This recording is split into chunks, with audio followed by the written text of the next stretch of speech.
Yo, what's up everybody? Appreciate you coming back to the channel and hanging out with me. So I finally got a chance to post this video and finish it up. It took a while, I know, but editing is just not something I'm good at yet. It takes me a minute, so I'm learning different skills as I go through each video. So hopefully in time they'll get better and I'll get faster at it, where it won't take me, I'm not even gonna say how many hours to edit a video. It's ridiculous. A lot of people don't understand, but it's just the way it is.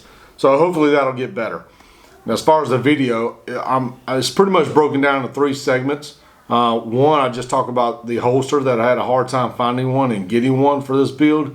Second part is that I just go over the AXG and the parts itself in the build. Third, I run some drills and some shooting at the end. So I'll put a timestamp down below and you guys can just check it out and go where you need to. So that's the breakdown of it. I appreciate you hanging out with me, and yeah, let's get to it.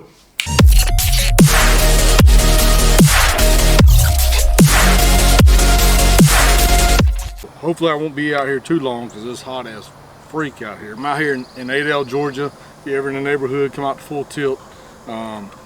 Good grounds, good training, especially the women's hand course, yada yada. I'll leave a link to them down below. You guys can check them out. And no, I'm not sponsored by Full Tilt. I'm not sponsored by any of the brands mentioned in this build as far as Apex or PMM.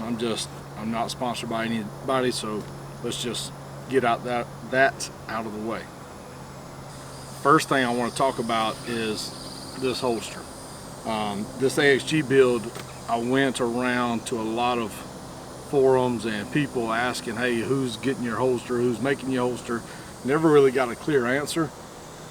Even went to some manufacturers and they were like, yeah, you'd have to send it in, blah, blah, blah.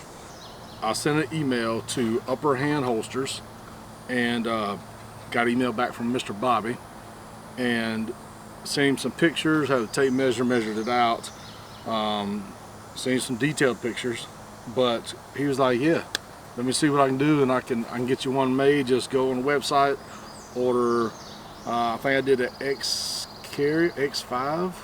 X5 holster, and then he said he would cut it down a few inches because I sent him a length of the slide and the whole frame itself. But I know this is not about the build itself, but really I want to give a huge shout out to Upper Hand Holsters for getting me this holster. It's well made. It's just an outside the waistband holster, and I'm gonna put it on here in a second. But Mr. Bobby, I owe you one. Thank you, sir. Appreciate you getting this to me and helping me out where other manufacturers didn't really want to help out. So now with that, let's get on this build before I have a damn heat stroke. First thing, went with the Axg Frame from SIG, of course. Went with a PMM comp and barrel. Went with a Safari Precision Slide, Trigicon SRO, the 5 MOA, Apex forward reset curve trigger. Didn't go with a flat, did a curve. And then the Tactical Development grips, and then also the magwell from Tactical Development. So let's talk about a few things. I bought the AXG Scorpion, and I bought it as an investment. It has not been shot. I've never even put a round through it. But man, it felt good in the hands. I was like, damn, this gun feels good in the hands. I wanted to shoot it. I came so close, but I bought it as an investment since it's, I guess, so-called limited run. I didn't think they were still going to be easily available like they are now, and I probably paid way too much for it at the time, but it is what it is. But I bought it with the intention of not shooting it and putting it up for investment down the road. So with that said, when I came up with the Axg Frame, I wanted to build one. So let's talk about why I wanted to go with certain things on this pistol. Also, I forgot to mention the gas pedal, just for a thumb rest. Why? Because I thought it looked cool and thought it might help me. I need every bit of help I can get. I'm not, and you'll see in just a minute, I'm not a badass, like, low par shooter. I'm just an average guy trying to get better at shooting.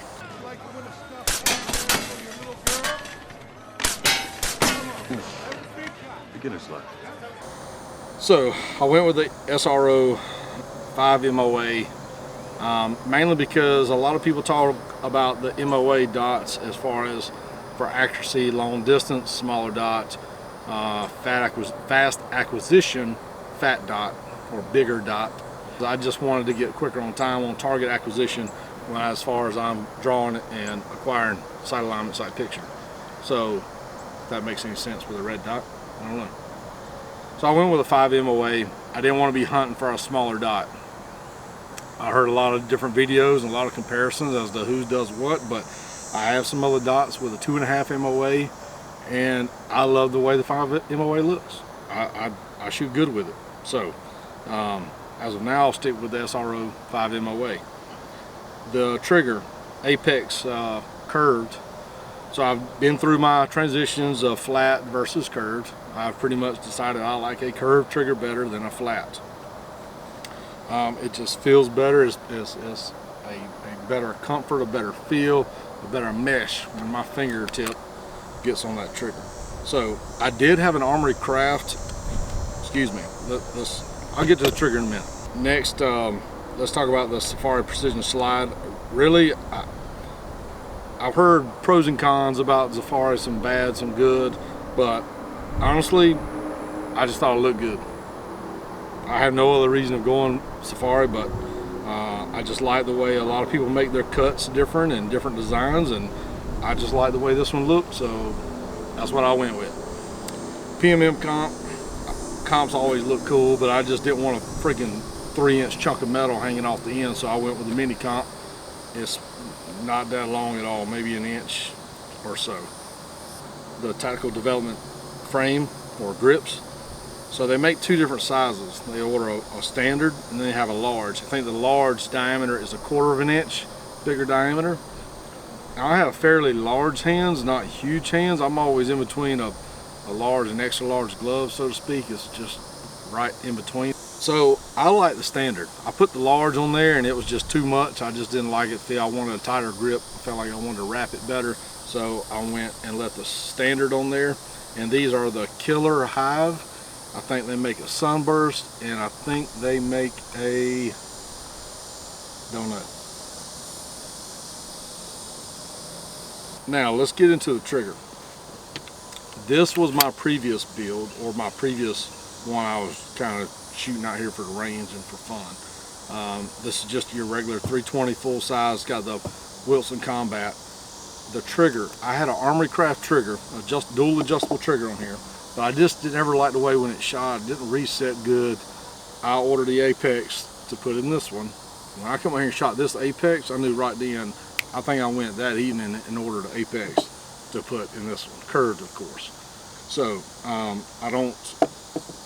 have Army Crafts in my other 2, or my wife's and mine daily carry in the 365 XL, and it does fine. It's got a long pull, but of course I don't want a fast, really like a short trigger throw like this in my EDC, but it's good enough. It feels better than the factory. This thing is sexy.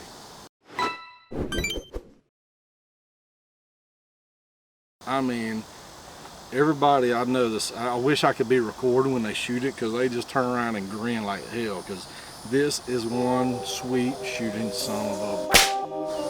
Let's get this holster on, let's load up some rounds. I probably could have been doing that while I was talking to you guys, but anywho.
really not too much else I can say without dragging this video for another 10 minutes, but leave these on. But I have no complaints. I wouldn't do it any different at all. I would not change nothing on this gun.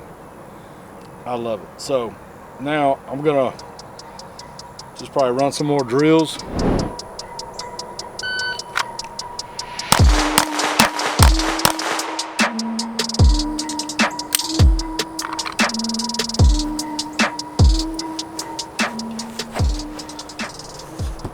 So that was 5 shots at 342.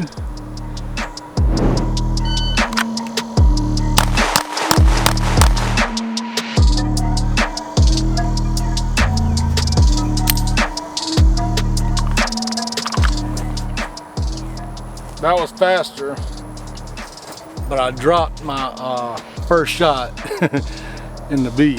So 317 is faster, but it's just gonna be first magazine of 2 rounds, 2 body shots, reload, and you put 2 in the body, 1 in the head. So first magazine of 2 rounds, second magazine of 3 rounds, 2 to the body, reload, second magazine, 2 body shots, 1 headshot.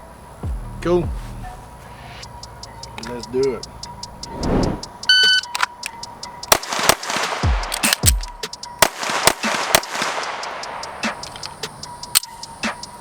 Killed it. Killed it. 466. Whoopee. Oh my God.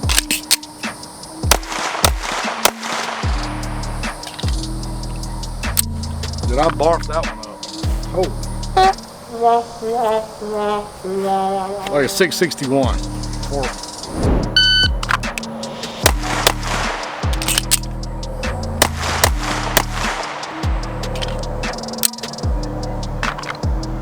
$521. Gotta hurry up. Shit's hot out here, boy.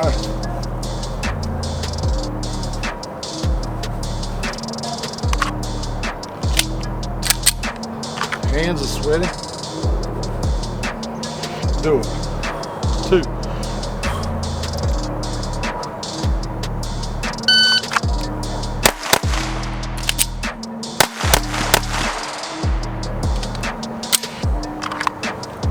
I think I missed the headshot. All right, so that was 426, but I missed the headshot, so that would added 5 seconds. All right, everybody. Shot about 75 rounds.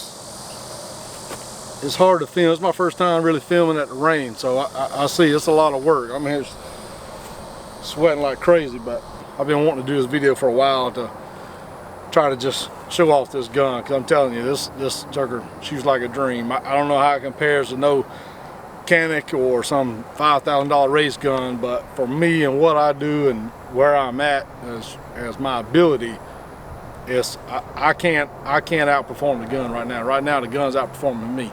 So anywho, with that said, I got cotton mouth. Can I get you anything? Water would be nice.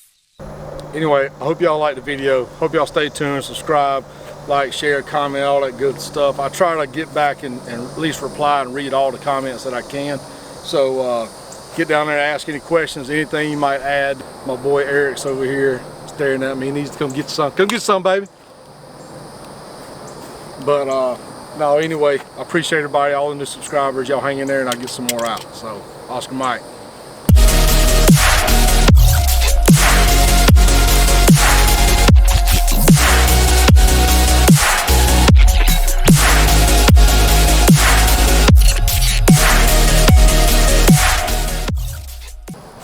It's pretty fantastic.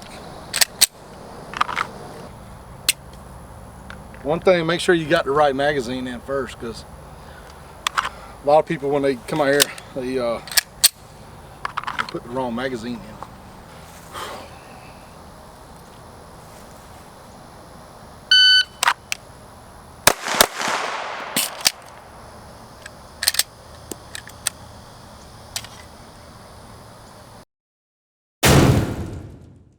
did the same thing.